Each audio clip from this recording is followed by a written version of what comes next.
മഴ പെയ്തുകൊണ്ടിരിക്കുന്ന ഈ ഒരു കാലാവസ്ഥയിൽ ചൂടോടെ ഒരു നാടൻ കറി കൂട്ടി ചോറ് കഴിക്കാൻ തോന്നുന്നില്ലേ? അപ്പൊ ഇന്ന് നമ്മുടെ കയ്യിലുള്ള കുറച്ച് സാധനങ്ങൾ വെച്ച് ഒരു അടിപൊളി നാടൻ കറി ഉണ്ടാക്കാം. ഇന്ന് നമ്മുടെ കയ്യിലുള്ളത് തക്കാളി, ഉള്ളി, പച്ചമുളക്, മുരിങ്ങക്കോല്, പിന്നെ കുറച്ച് തേങ്ങയും. മുരിങ്ങക്കോല് സാമ്പാറിനൊക്കെ അരിയുന്ന പോലെ നീളത്തിൽ അരിഞ്ഞെടുത്തത്, തക്കാളി സ്ക്വയർ ഷേപ്പിൽ അരിഞ്ഞത്, ഉള്ളി ഒരു 5-6 നീളത്തിൽ അരിഞ്ഞത്, ഒരു പച്ചമുളക്.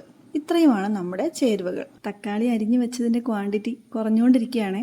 നമുക്ക് വേഗം തന്നെ കറി ഉണ്ടാക്കിയേക്കാം. കറി ഉണ്ടാക്കാൻ ഞാനൊരു മൺചട്ടിയാണ് എടുത്തിട്ടുള്ളത്.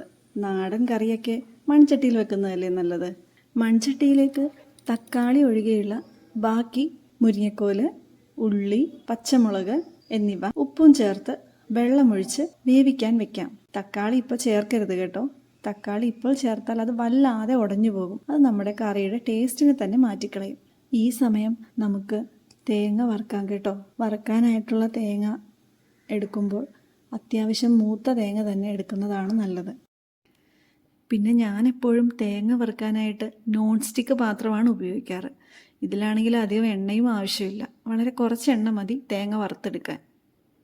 ഞാൻ തേങ്ങ വറുത്തെടുക്കുന്നത് ലോ ഫ്ലെയിമിലിട്ടാണ് കേട്ടോ. അതാവുമ്പോൾ അല്പം സമയമെടുത്താലും ഒട്ടും കരിയാതെ തേങ്ങ നന്നായി മൂത്ത് കിട്ടും.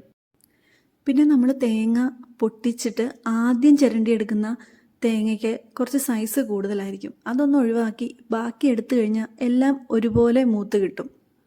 നന്നായി മൂത്ത തേങ്ങയിലേക്ക് ആദ്യം മല്ലിപ്പൊടി 1 സ്പൂൺ ചേർത്തു. ഒന്ന് ഇളക്കിയതിന് ശേഷം മുളക് പൊടിയും ചേർത്ത് സ്റ്റൗ ഓഫ് ചെയ്ത് കുറച്ച് സമയത്തേക്ക് നന്നായി ഇളക്കുക. പാനിൻ്റെ ചൂടിൽ പൊടി കരിഞ്ഞു പോകാൻ സാധ്യതയുള്ളതുകൊണ്ട് വേറൊരു പാത്രത്തിലേക്ക് മാറ്റുക. അതിനുശേഷം അരച്ചെടുക്കുക. വെള്ളം ഒട്ടും ചേർക്കാതെ വേണം കേട്ടോ അരച്ചെടുക്കാൻ. ഇടയ്ക്ക് ജാറ് തുറന്ന് നന്നായി ഇളക്കി കൊടുത്ത് വീണ്ടും അരച്ചാൽ നന്നായി അരഞ്ഞു കിട്ടും. നമ്മൾ വേവിക്കാൻ വെച്ച കഷ്ണങ്ങളെല്ലാം നന്നായിട്ട് തിളച്ച് മറിയുന്നുണ്ട്. ഈ സമയത്ത് നമുക്ക് തക്കാളി കൂടെ ചേർത്ത് കൊടുക്കാം. വീണ്ടും 5 മിനിറ്റ് വേഗം വയ്ക്കാം. തക്കാളി വെന്തുടഞ്ഞു പോരുതേ. ഞാനിന്ന് ഈ കറി കുറച്ച് എരിവ് കുറച്ചാണ് ഉണ്ടാക്കുന്നത്. നിങ്ങൾക്ക് ആവശ്യത്തിന് മുളക് പൊടിയോ പച്ചമുളകോ കൂട്ടിയിടാവുന്നതാണ്. ഇത് ഞാൻ അരച്ച് വെച്ചിരിക്കുന്ന അരപ്പാണേ.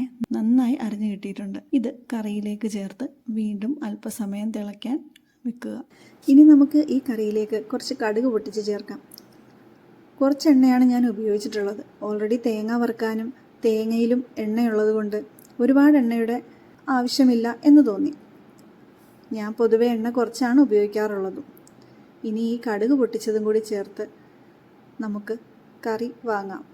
നല്ല സൂപ്പർ ടേസ്റ്റാണ് കേട്ടോ. ഒരിക്കലെങ്കിലും ഒന്ന് ഉണ്ടാക്കി നോക്കൂ. ചോറിനല്ലാതെ ചപ്പാത്തിക്ക് കഴിക്കാനും ഇത് അടിപൊളിയാണേ.